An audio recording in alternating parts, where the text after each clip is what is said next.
ध्यानं प्रवक्ष्यामि शृणु सर्वाङ्गसुन्दरी। यत्कृतं देवदेवेन ध्यानं हनुमतः प्रियम्।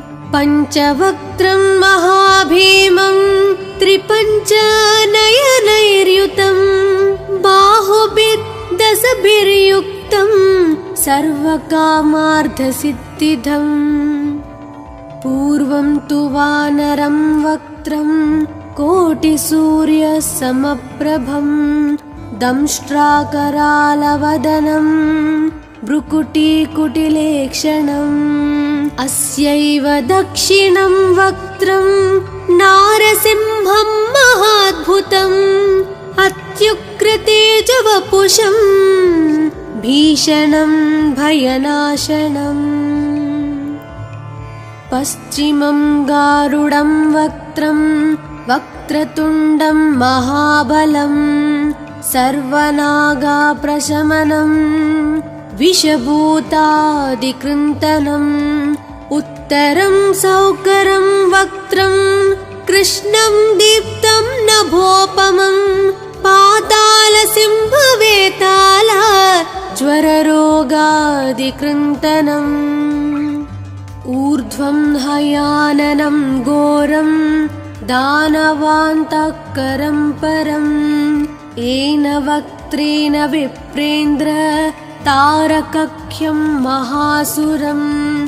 जगानसरसं तत्स्यात् सर्वशास्त्रहरं परं ध्यात्वा पञ्चमुखं रुद्रं हनुमन्तं दयानिधिम्। खड्गं त्रिशूलं खट्वाङ्गं पाशाङ्कुशपर्वतं मुष्टिं कौमदकीं वृक्षं धारयन्तं कमण्डलम्।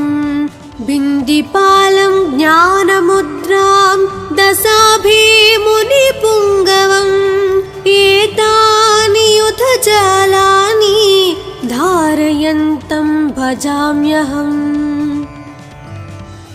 प्रीतासनोपविष्टं तं सर्वाभरणभूषितं दिव्यमाल्याम्बरधरं दिव्यगन्धानुलेपनम्। सर्वाश्चर्यमयं देवं हनुमद्विश्वतोमुखं पञ्चास्यम् अच्युतम् अनेक विचित्रवर्णावक्त्रम्। शशाङ्कशिखरं कपिराजवर्यं पीताम्बरादिमुकुटैरूपशोभिताङ्गम्। पिङ्गाक्षम् आद्यम् अनिशं मनसा स्मरामि। मर्कतीशं महोत्साहं सर्वाश्रुहरं परं शत्रुसंहार मां रक्ष श्रीमन्नापडनुद्धर। ॐ हरिमरकटमरकटमन्त्रमिदं परिलिख्यति लिख्यति वामतले यदि नश्यति नश्यति शत्रुकलां यदि मुञ्चति मुञ्चति वामलता। इदं कवचं पठित्वात् महाकवच पठे नरः एकवारं जपे स्तोत्रं सर्वशत्रुनिवारणम्। द्विवारं तु पठे नित्यं पुत्रपौत्राप्रवर्धनम्। त्रिवारं च पठे नित्यं सर्वसमाप्तकरं शुभम्। चतुर्वारं पठे नित्यं सर्वरोगनिवारणम्। पञ्चवारं पठे नित्यं सर्वलोकवशङ्करम्। षड्वारं च पठे नित्यं सर्वदेवावशङ्करम्। सप्तवारं पठे नित्यं सर्वसौभाग्यदायकम्।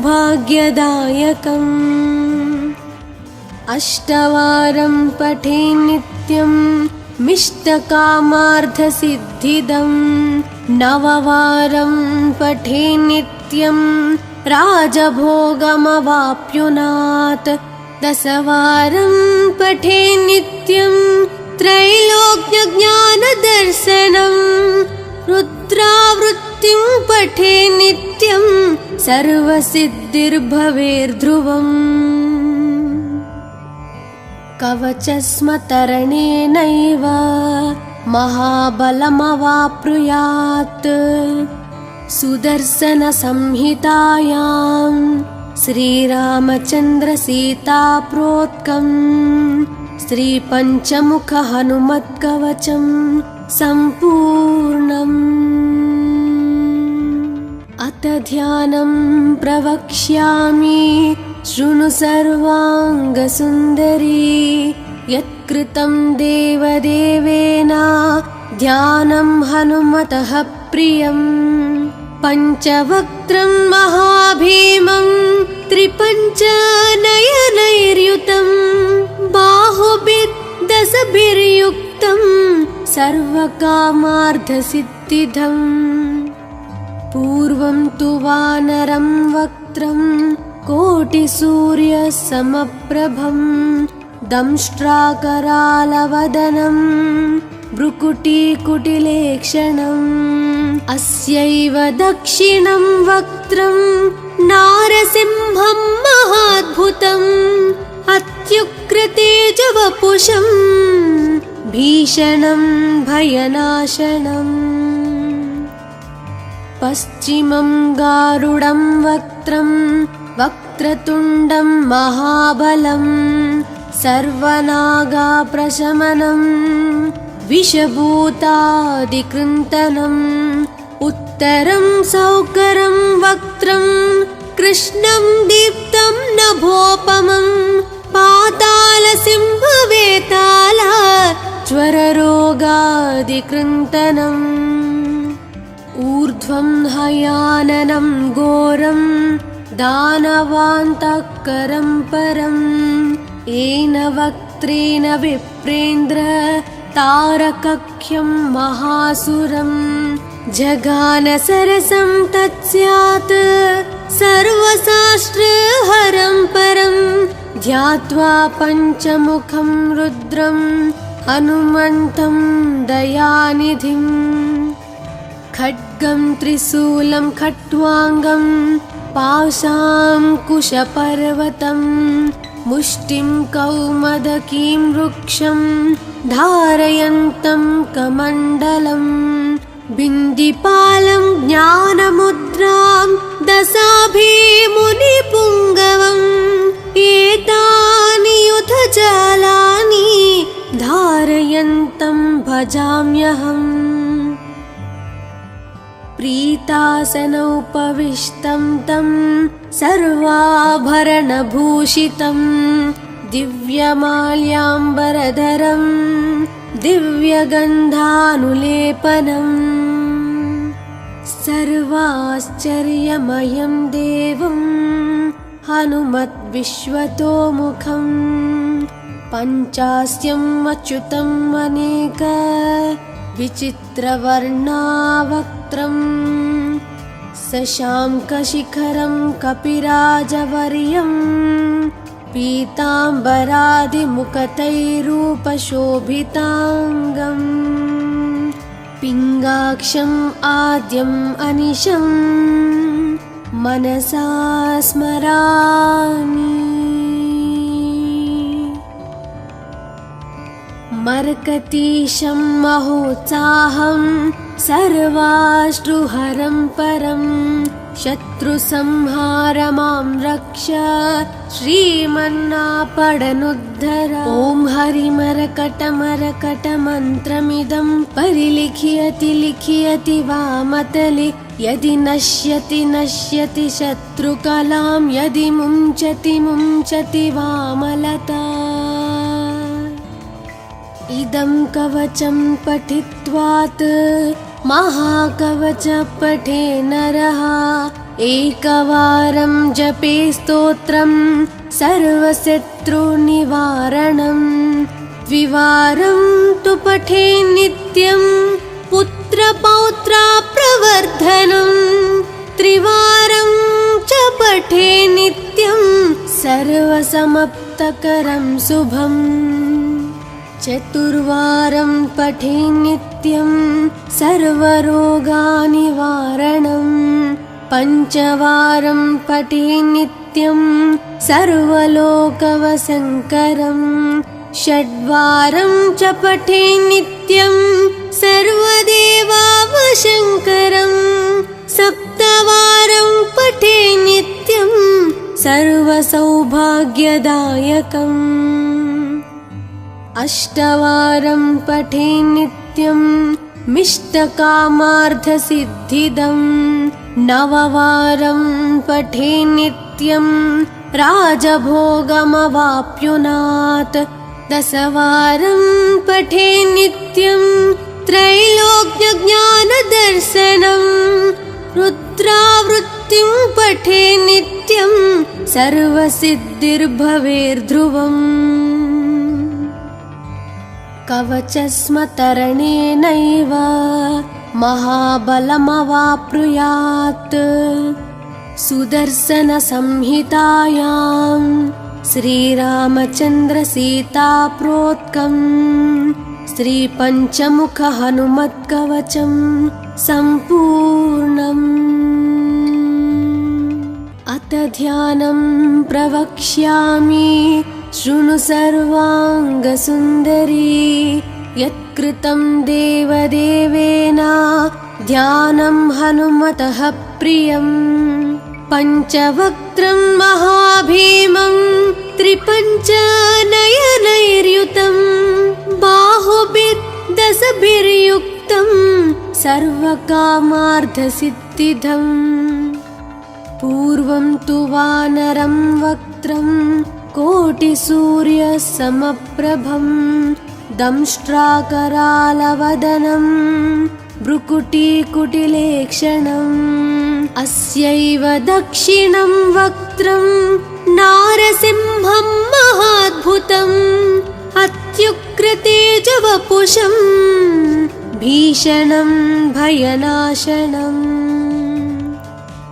पश्चिमं गारुडं वक्त्रं वक्रतुण्डं महाबलं सर्वनागाप्रशमनं विषभूतादिकृन्तनम् उत्तरं सौकरं वक्त्रं कृष्णं दीप्तं नभोपमं पातालसिंहवेताल ज्वररोगादिकृन्तनम् ऊर्ध्वं हयाननं घोरं दानवान्तकरं परम् येन वक्त्रेण विप्रेन्द्र तारकख्यं महासुरं जगानसरसं तत्स्यात् सर्वशास्त्रहरं परं ध्यात्वा पञ्चमुखं रुद्रं हनुमन्तं दयानिधिम् खड्गं त्रिशूलं खट्वाङ्गं पाशाङ्कुशपर्वतं मुष्टिं कौमदकीं वृक्षं धारयन्तं कमण्डलं बिन्दिपालं ज्ञानमुद्रां दशाभिमुनिपुङ्गवम् एतानि युधजालानि धारयन्तं भजाम्यहम् प्रीतासनोपविष्टं तं सर्वाभरणभूषितं दिव्यमाल्याम्बरधरं दिव्यगन्धानुलेपनम् सर्वाश्चर्यमयं देवं हनुमद्विश्वतोमुखं पञ्चास्यम् अच्युतम् अनेक विचित्रवर्णावक्त्रं शशाङ्कशिखरं कपिराजवर्यं पीताम्बरादिमुखतैरूपशोभिताङ्गम् पिङ्गाक्षम् आद्यम् अनिशं मनसा स्मरामि। मर्कतीशं महोत्साहं सर्वाश्रुहरं परं शत्रुसंहार मां रक्ष श्रीमन्नापडनुद्धर। ॐ हरिमरकटमरकटमन्त्रमिदं परिलिख्यति लिख्यति वामतले यदि नश्यति नश्यति शत्रुकलां यदि मुञ्चति मुञ्चति वामलता। इदं कवचं पठित्वात् महाकवच पठे नरः एकवारं जपे स्तोत्रं सर्वशत्रुनिवारणं द्विवारं तु पठे नित्यं पुत्रपौत्राप्रवर्धनं त्रिवारं च पठे नित्यं सर्वसमाप्तकरं शुभम् चतुर्वारं पठे नित्यं सर्वरोगनिवारणं पञ्चवारं पठे नित्यं सर्वलोकवशङ्करं षड्वारं च पठे नित्यं सर्वदेवावशङ्करं सप्तवारं पठे नित्यं सर्वसौभाग्यदायकम् अष्टवारं पठे नित्यं मिष्टकामार्थसिद्धिदं नववारं पठे नित्यं राजभोगमवाप्नुयात् दशवारं पठे नित्यं त्रैलोक्यज्ञानदर्शनं रुद्रावृत्तिं पठे नित्यं सर्वसिद्धिर्भवेर्ध्रुवम् कवचस्मतरणेनैव महाबलमवाप्नुयात् सुदर्शनसंहितायां श्रीरामचन्द्रसीताप्रोक्तं श्रीपञ्चमुखहनुमत्कवचं सम्पूर्णम्। अथ ध्यानं प्रवक्ष्यामि शृणु सर्वाङ्गसुन्दरी यत्कृतं देवदेवेन ध्यानं हनुमतः प्रियं पञ्चवक्त्रं महाभीमं त्रिपञ्चनयनैर्युतं बाहुभिर्दशभिर्युक्तं सर्वकामार्थसिद्धिदम् पूर्वं तु वानरं वक्त्रं कोटिसूर्यसमप्रभं दंष्ट्राकरालवदनं भ्रुकुटीकुटिलेक्षणम् अस्यैव दक्षिणं वक्त्रं नारसिंहं महाद्भुतम् अत्युग्रतेजवपुषं भीषणं भयनाशनम् पश्चिमं गारुडं वक्त्रं वक्रतुण्डं महाबलं सर्वनागाप्रशमनं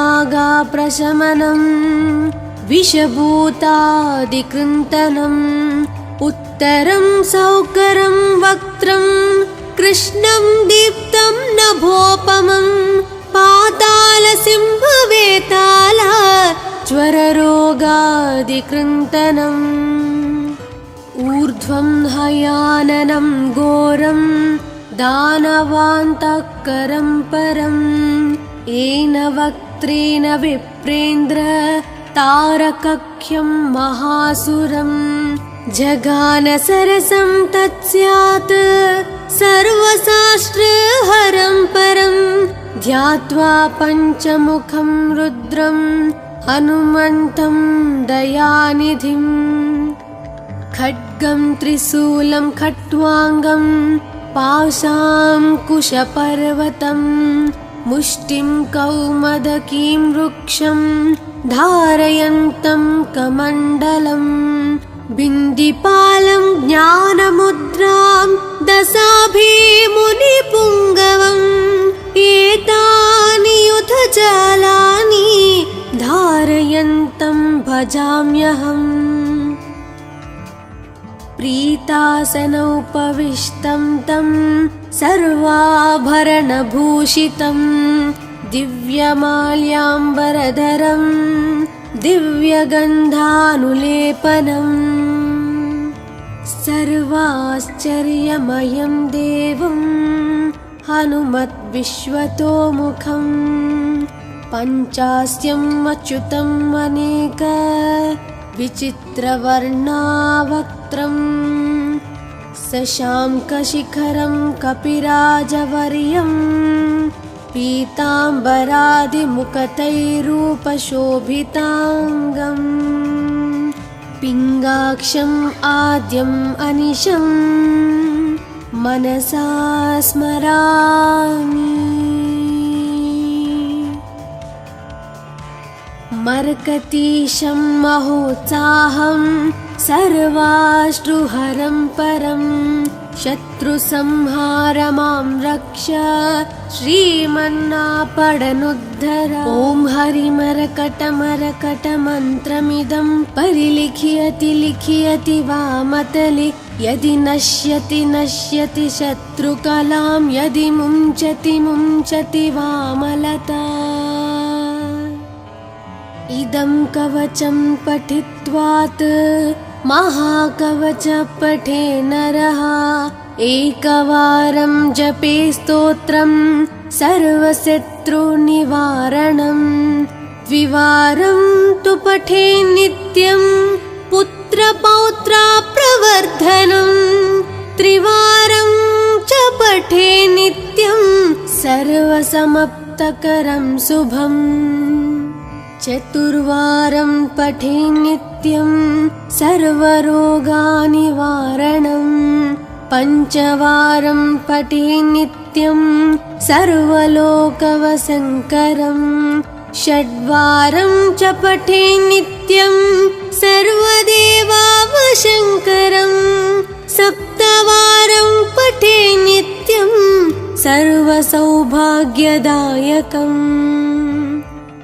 अष्टवारं पठे नित्यं मिष्टकामार्थसिद्धिदं नववारं पठे नित्यं राजभोगमवाप्नुयात् दशवारं पठे नित्यं त्रैलोक्यज्ञानदर्शनं रुद्रावृत्तिं पठे नित्यं सर्वसिद्धिर्भवेर्ध्रुवम् कवचस्मतरणेनैव महाबलमवाप्नुयात् सुदर्शनसंहितायां श्रीरामचन्द्रसीताप्रोक्तं श्रीपञ्चमुखहनुमत्कवचं सम्पूर्णम्।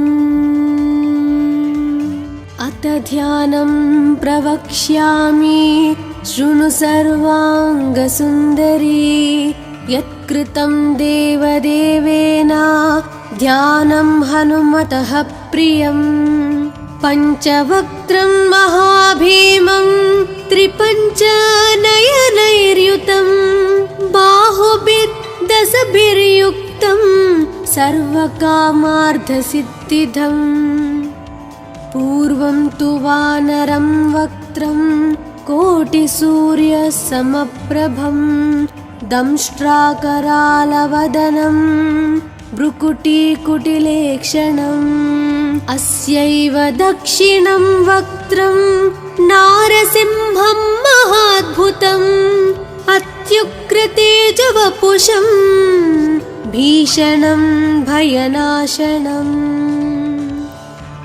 पश्चिमं गारुडं वक्त्रं वक्रतुण्डं महाबलं सर्वनागाप्रशमनं विषभूतादिकृन्तनम् उत्तरं सौकरं वक्त्रं कृष्णं दीप्तं नभोपमं पातालसिंहवेताल ज्वररोगादिकृन्तनम् ऊर्ध्वं हयाननं घोरं दानवान्तकरं परं येन वक्त्रेण विप्रेन्द्र तारकख्यं महासुरं जगानसरसं तत्स्यात् सर्वशास्त्रहरं परं ध्यात्वा पञ्चमुखं रुद्रं हनुमन्तं दयानिधिं खड्गं त्रिशूलं खट्वाङ्गं पाशाङ्कुशपर्वतं मुष्टिं कौमदकीं वृक्षं धारयन्तं कमण्डलम् बिन्दिपालं ज्ञानमुद्रां दशाभिमुनिपुङ्गवम् एतानि युधजालानि धारयन्तं भजाम्यहम् प्रीतासनोपविष्टं तं सर्वाभरणभूषितं दिव्यमाल्याम्बरधरं दिव्यगन्धानुलेपनम् सर्वाश्चर्यमयं देवं हनुमद्विश्वतोमुखं पञ्चास्यम् अच्युतम् अनेक विचित्रवर्णावक्त्रं शशाङ्कशिखरं कपिराजवर्यं पीताम्बरादिमुकुटैरूपशोभिताङ्गम् पिङ्गाक्षम् आद्यम् अनिशं मनसा स्मरामि मर्कतीशं महोत्साहं सर्वाश्रुहरं परं शत्रुसंहारमां रक्ष श्रीमन्नापडनुद्धर ॐ हरिमरकटमरकटमन्त्रमिदं परिलिख्यति लिख्यति वामतले यदि नश्यति नश्यति शत्रुकलां यदि मुञ्चति मुञ्चति वामलता इदं कवचं पठित्वात् महाकवच पठे नरः एकवारं जपे स्तोत्रं सर्वशत्रुनिवारणं द्विवारं तु पठे नित्यं पुत्रपौत्राप्रवर्धनं त्रिवारं च पठे नित्यं सर्वसमाप्तकरं शुभम् चतुर्वारं पठे नित्यं सर्वरोगनिवारणं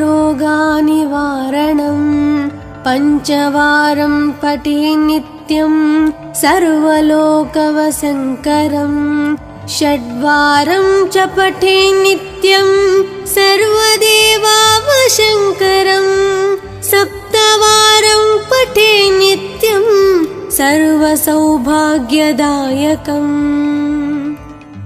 अष्टवारं पठे नित्यं मिष्टकामार्थसिद्धिदं नववारं पठे नित्यं राजभोगमवाप्नुयात् दशवारं पठे नित्यं त्रैलोक्यज्ञानदर्शनं रुद्रावृत्तिं पठे नित्यं सर्वसिद्धिर्भवेर्ध्रुवम् कवचस्मतरणेनैव महाबलमवाप्नुयात् सुदर्शनसंहितायां श्रीरामचन्द्रसीताप्रोक्तं श्रीपञ्चमुखहनुमत्कवचं सम्पूर्णम् अथ ध्यानं प्रवक्ष्यामि शृणु सर्वाङ्गसुन्दरी यत्कृतं देवदेवेन ध्यानं हनुमतः प्रियम् पञ्चवक्त्रं महाभीमं त्रिपञ्चनयनैर्युतं बाहुभिर्दशभिर्युक्तं सर्वकामार्थसिद्धिदम् पूर्वं तु वानरं वक्त्रं कोटिसूर्यसमप्रभं दंष्ट्राकरालवदनं भ्रुकुटीकुटिलेक्षणम् अस्यैव दक्षिणं वक्त्रं नारसिंहं महाद्भुतम् अत्युग्रतेजवपुषं भीषणं भयनाशनम्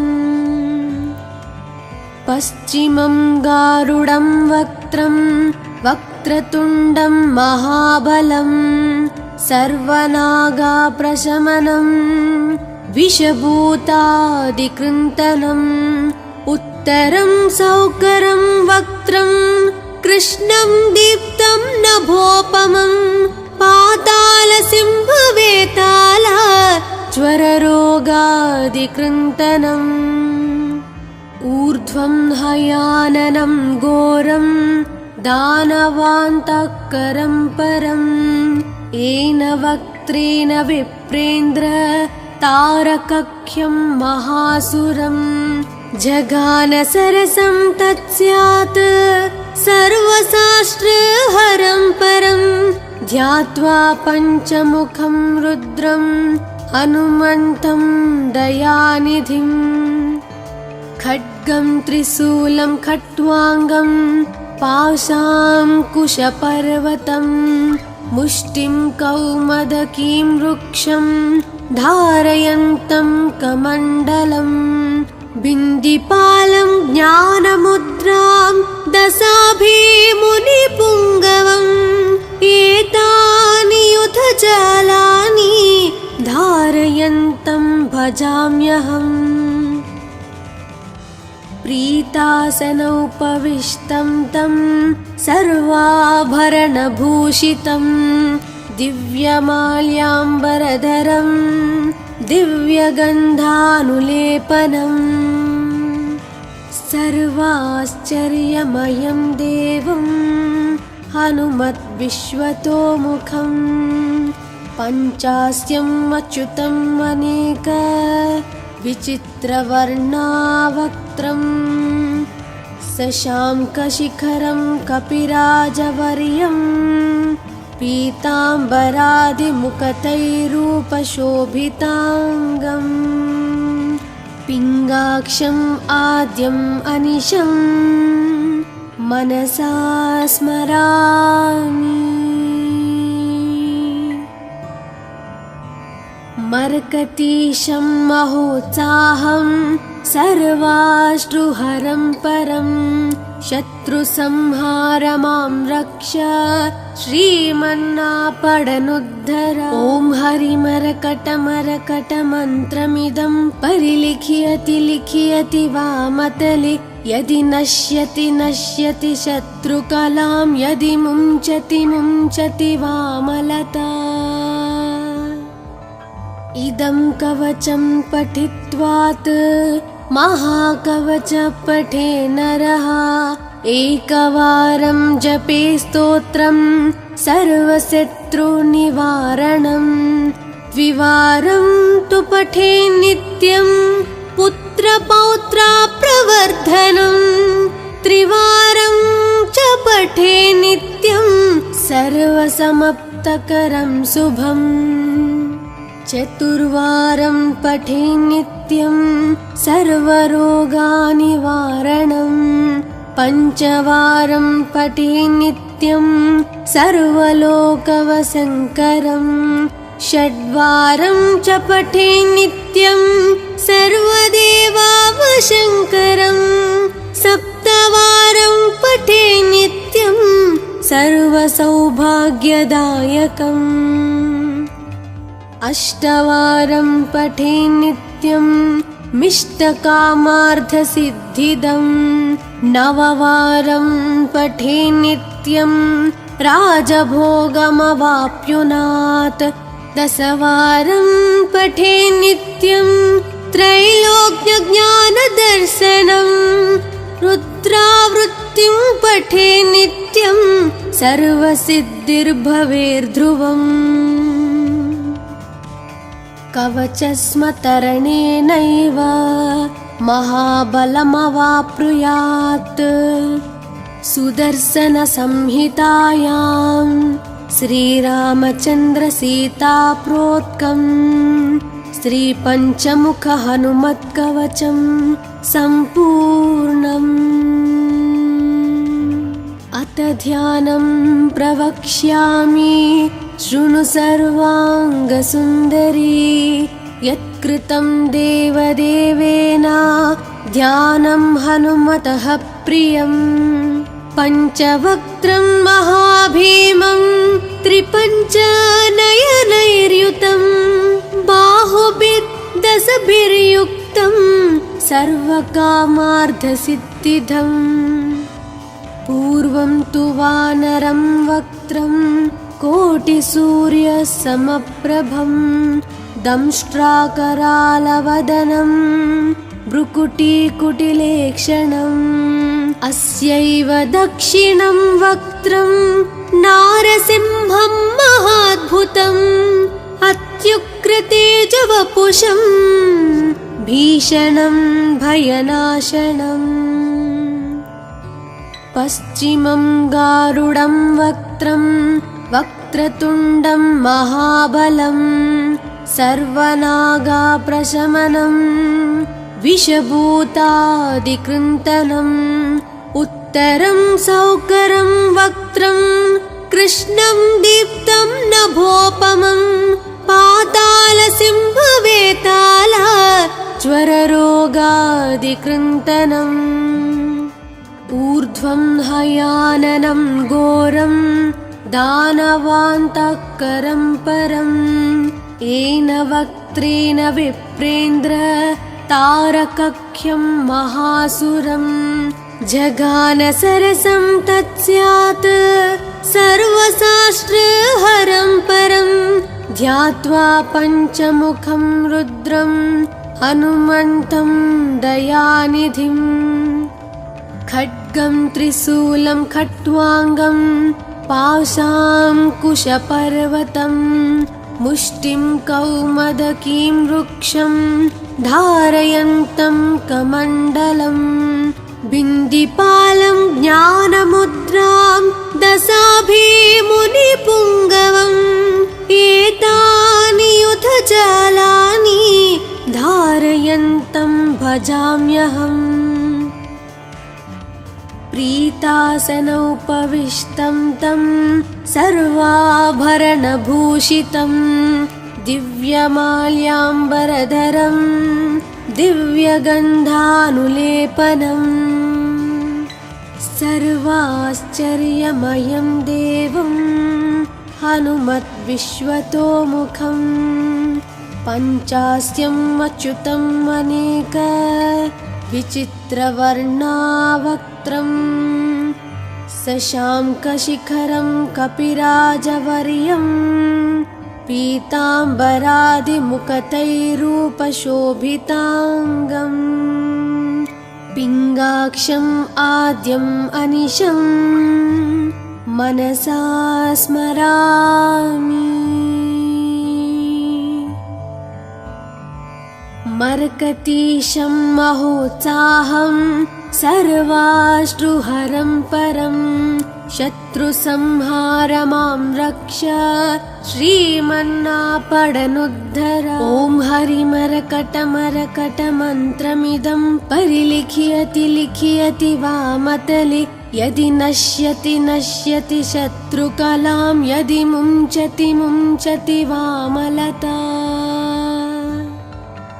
इदं कवचं पठित्वात् महाकवच पठे नरः एकवारं जपे स्तोत्रं सर्वशत्रुनिवारणं द्विवारं तु पठे नित्यं पुत्रपौत्राप्रवर्धनं त्रिवारं च पठे नित्यं सर्वसमाप्तकरं शुभम् चतुर्वारं पठे नित्यं सर्वरोगानिवारणं पञ्चवारं पठे नित्यं सर्वलोकवशङ्करं षड्वारं च पठे नित्यं सर्वदेवावशङ्करं सप्तवारं पठे नित्यं सर्वसौभाग्यदायकम् अष्टवारं पठे नित्यं मिष्टकामार्थसिद्धिदं नववारं पठे नित्यं राजभोगमवाप्युनात् दशवारं पठे नित्यं त्रैलोक्यज्ञानदर्शनं पठे नित्यं सर्वसिद्धिर्भवेर्ध्रुवम् कवचस्मतरणेनैव महाबलमवाप्नुयात् सुदर्शनसंहितायां श्रीरामचन्द्रसीताप्रोक्तम् श्रीपञ्चमुखहनुमत्कवचं सम्पूर्णम् अथ ध्यानं प्रवक्ष्यामि शृणु सर्वाङ्गसुन्दरी यत्कृतं देवदेवेन ध्यानं हनुमतः प्रियम् पञ्चवक्त्रं महाभीमं त्रिपञ्चनयनैर्युतं बाहुभिर्दशभिर्युक्तं सर्वकामार्थसिद्धिदम् पूर्वं तु वानरं वक्त्रं कोटिसूर्यसमप्रभं दंष्ट्राकरालवदनं भ्रुकुटीकुटिलेक्षणम् अस्यैव दक्षिणं वक्त्रं नारसिंहं महाद्भुतम् अत्युग्रतेजवपुषं भीषणं भयनाशनम्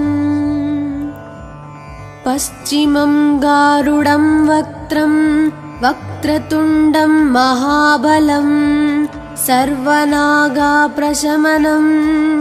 विषभूतादिकृन्तनम् उत्तरं सौकरं वक्त्रं कृष्णं दीप्तं नभोपमं पातालसिंहवेताल ज्वररोगादिकृन्तनम् ऊर्ध्वं हयाननं घोरं दानवान्तकरं परम् येन वक्त्रेण विप्रेन्द्र तारकख्यं महासुरम् जगानसरसं तत्स्यात् सर्वशास्त्रहरं परं ध्यात्वा पञ्चमुखं रुद्रं हनुमन्तं दयानिधिम् खड्गं त्रिशूलं खट्वाङ्गं पाशाङ्कुशपर्वतं मुष्टिं कौमदकीं वृक्षं धारयन्तं कमण्डलम् बिन्दिपालं ज्ञानमुद्रां दशाभिमुनिपुङ्गवम् एतानि युधजालानि धारयन्तं भजाम्यहम् प्रीतासनोपविष्टं तं सर्वाभरणभूषितं दिव्यमाल्याम्बरधरं दिव्यगन्धानुलेपनम् सर्वाश्चर्यमयं देवं हनुमद्विश्वतोमुखं पञ्चास्यम् अच्युतम् अनेक विचित्रवर्णावक्त्रं शशाङ्कशिखरं कपिराजवर्यं पीताम्बरादिमुखतैरूपशोभिताङ्गम् पिङ्गाक्षम् आद्यम् अनिशं मनसा स्मरामि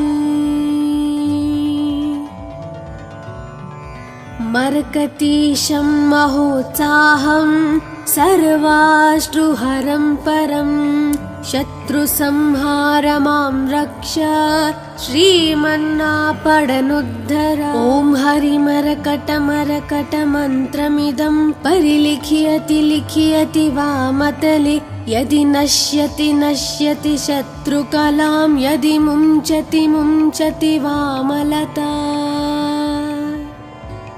इदं कवचं पठित्वात् महाकवच पठे नरः एकवारं जपे स्तोत्रं सर्वशत्रुनिवारणम् द्विवारं तु पठे नित्यं पुत्रपौत्राप्रवर्धनम् त्रिवारं च पठे नित्यं सर्वसमाप्तकरं शुभम् चतुर्वारं पठे नित्यं सर्वरोगनिवारणम्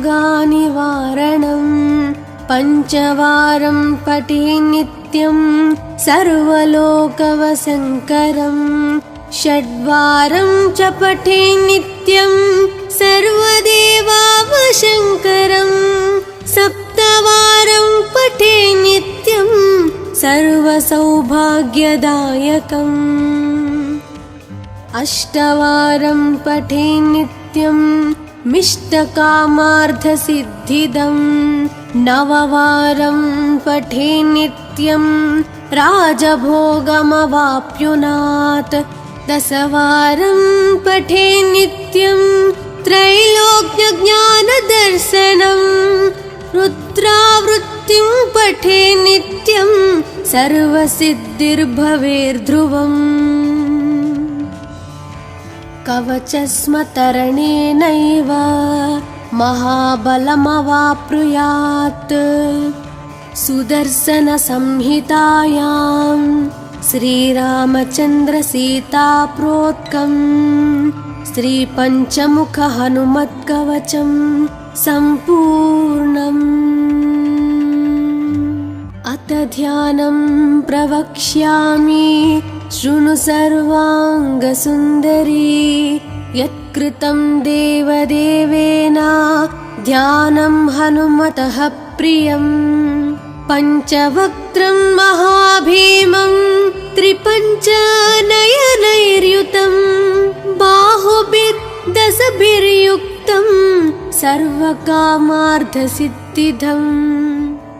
पूर्वं तु वानरं वक्त्रं कोटिसूर्यसमप्रभं। दंष्ट्राकरालवदनं भ्रुकुटीकुटिलेक्षणम्। अस्यैव दक्षिणं वक्त्रं नारसिंहं महाद्भुतम्।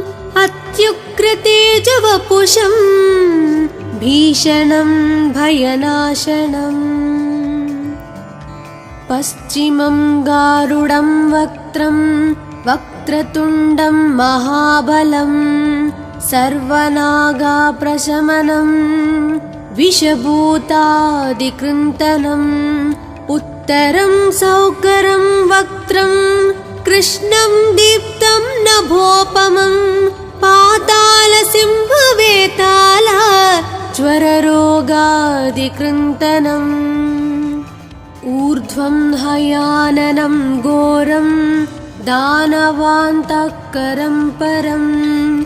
येन वक्त्रेण विप्रेन्द्र तारकख्यं महासुरं। जघानसरसं तत्स्यात् सर्वशास्त्रहरं परं।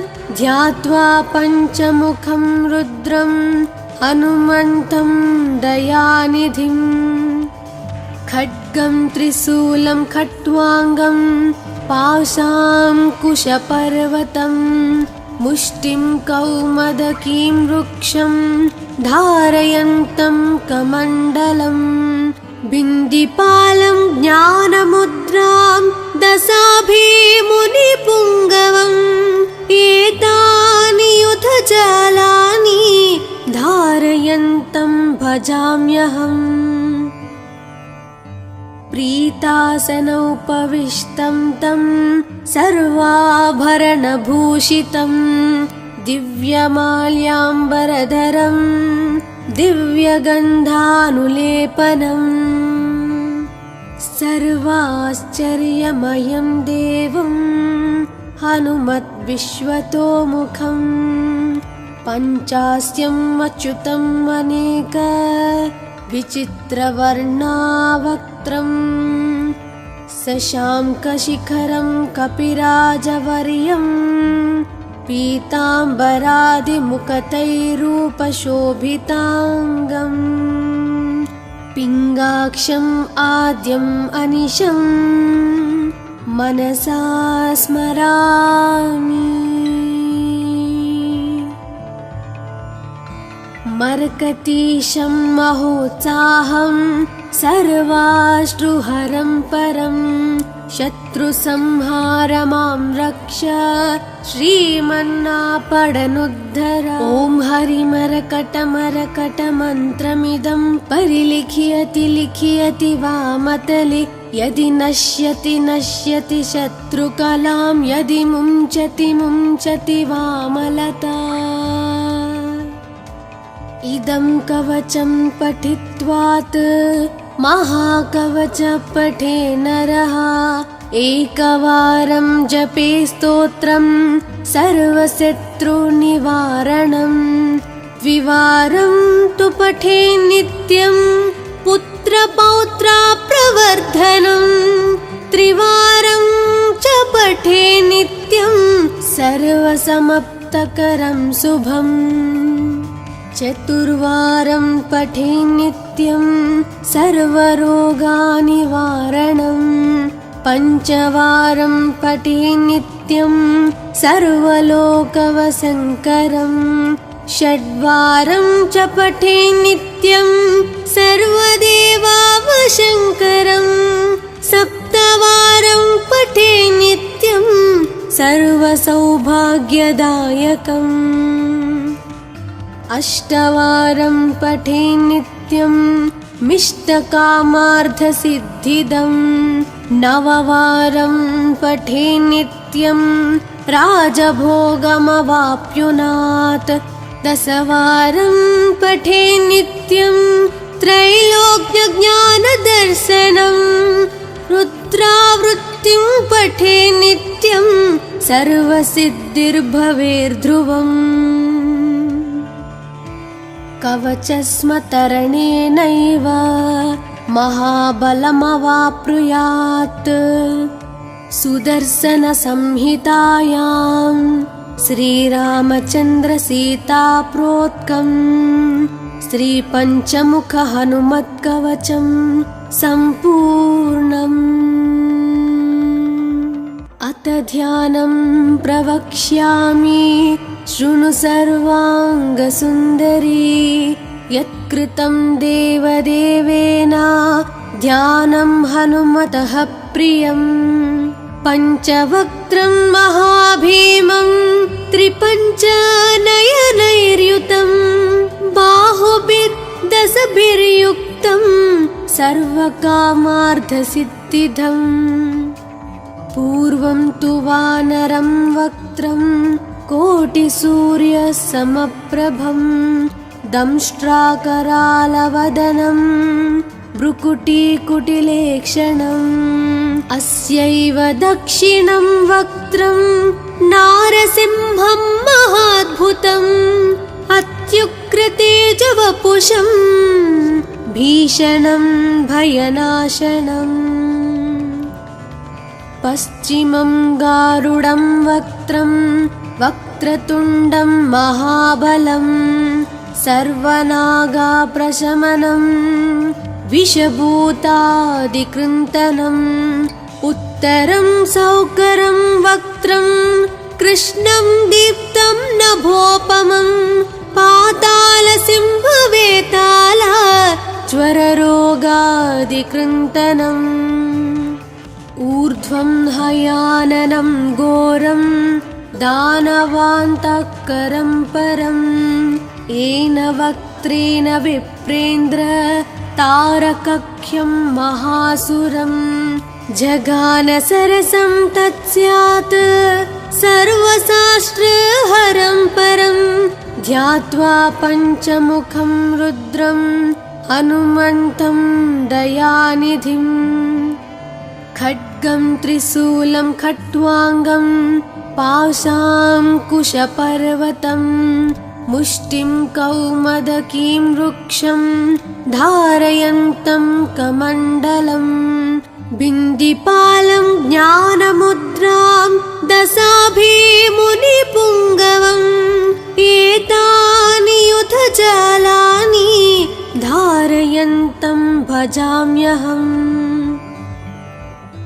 प्रीतासनोपविष्टं तं सर्वाभरणभूषितं। दिव्यमाल्याम्बरधरं दिव्यगन्धानुलेपनम्।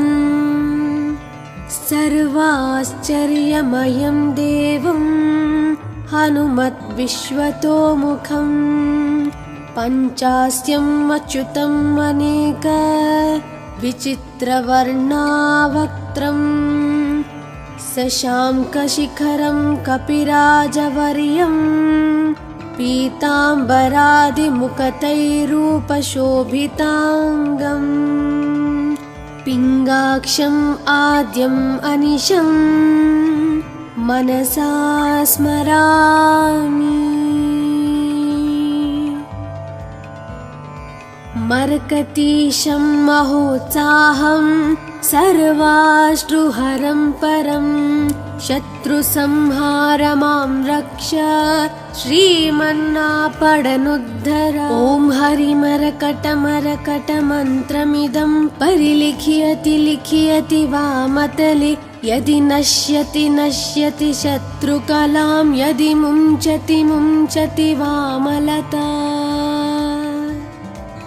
इदं कवचं पठित्वात् महाकवच पठे नरः एकवारं जपे स्तोत्रं सर्वशत्रुनिवारणं द्विवारं तु पठे नित्यं पुत्रपौत्राप्रवर्धनं त्रिवारं च पठे नित्यं सर्वसमाप्तकरं शुभम् चतुर्वारं पठे नित्यं सर्वरोगनिवारणं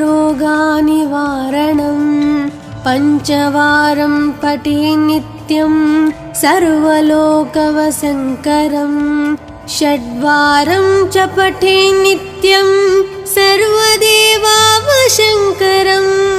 सप्तवारं पठे नित्यं सर्वसौभाग्यदायकम् अष्टवारं पठे नित्यं मिष्टकामार्थसिद्धिदं नववारं पठे नित्यं राजभोगमवाप्नुयात् दशवारं पठे नित्यं त्रैलोक्यज्ञानदर्शनं रुद्रावृत्तिं पठे नित्यं सर्वसिद्धिर्भवेर्ध्रुवम् कवचस्मतरणेनैव महाबलमवाप्नुयात् सुदर्शनसंहितायां श्रीरामचन्द्रसीताप्रोक्तं श्रीपञ्चमुखहनुमत्कवचं सम्पूर्णम्।